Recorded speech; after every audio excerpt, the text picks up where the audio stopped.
Assalamu alaikum. A serious illness of the heart is ignorance.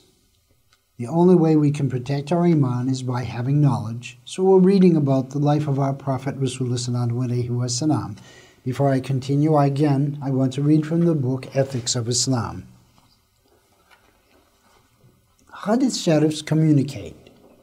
Those who perform their salat prayers beautifully while they are among others in order to boast, and then do not pray the same way while they are alone, are insulting Allahu Ta'ala.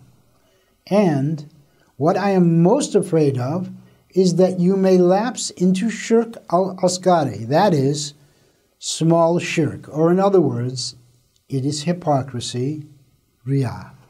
Let us continue. Abû Lahab and other polytheists did not believe the words of the first herald. When Abû Sufyân, who ran away from the battlefield, came to Mecca, they called him immediately. Abû Lahab asked him, "O my brother's son, tell us, how did it happen?" Abû Sufyân sat down there. Many people standing there listened to him. He told them, "Don't ask. When we met with Muslims, it was as if our hands were tied. They acted as they wished. They killed some of us, captured some of us. I swear that I do not condemn or criticize any of our people, because at that time we met with some who were on white horses between the earth and the sky. Nothing could resist them. None could oppose them. The slave of Abbâs, Hadrat Abû Râfi, who had become Muslim in the early times of Islam, however, fearing the torments of the polytheists, had not disclosed his faith, was there. Listening to them silently, Abû Râfi, out of his joy, forgot everything and suddenly said, "I swear by Allah, they are angels." Abû Lahab slapped him violently, grabbed him and hit him into the ground. He severely beat him. Upon this, Ummu Fadl, wife of Hadrat Abbâs, could not stand that, because she herself had become Muslim too.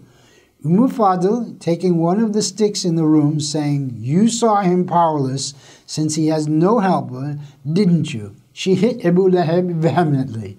Abû Lahab's head was wounded. Contemptible and despicable, he went back in blood. 7 days later, Allahu Ta'ala gave him a disease called black red fever. He died of this disease. His sons left his body unburied for 2 or 3 nights. In the end, he began to stink. Everyone was avoiding where he was and loathed the disease which Abû Lahab contracted, as if it was a plague. Upon this, one of the Qurayshîs said to his sons of Abû Lahab, "Shame on you! Do you not feel shame? You left your father at home until he stunk. At least bring him somewhere and bury him." His son said to that man, "We are afraid of the disease in him." This time the man said to them, "You go, I am coming, and I will help you." Then the 3 of them gathered. They shouldered him and carried him off and left him in an out-of-the-way place. They threw stones on him until he was not possible to see him. Thus Abû Lahab entered his land, the dark hell pit where he will forever stay in torment and fire. Walid bin Walid was among the Quraysh captives at the holy war of Badr. Abdullah bin Jahsh had captured him. His brothers Hisham and Khalid bin Walid, who had not embraced Islam yet, came to Medina. Abdullah bin Jahsh would not emancipate him unless his ransom was given. Although Khalid consented, Hisham, his half-brother, did not accept. Their mothers were different women.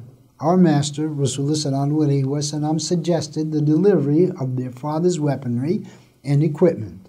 To this offer, Hisham consented, but Khalid did not accept. Finally, they agreed on their father's sword. It had a value of about 100 dinar, his armor and his helmet.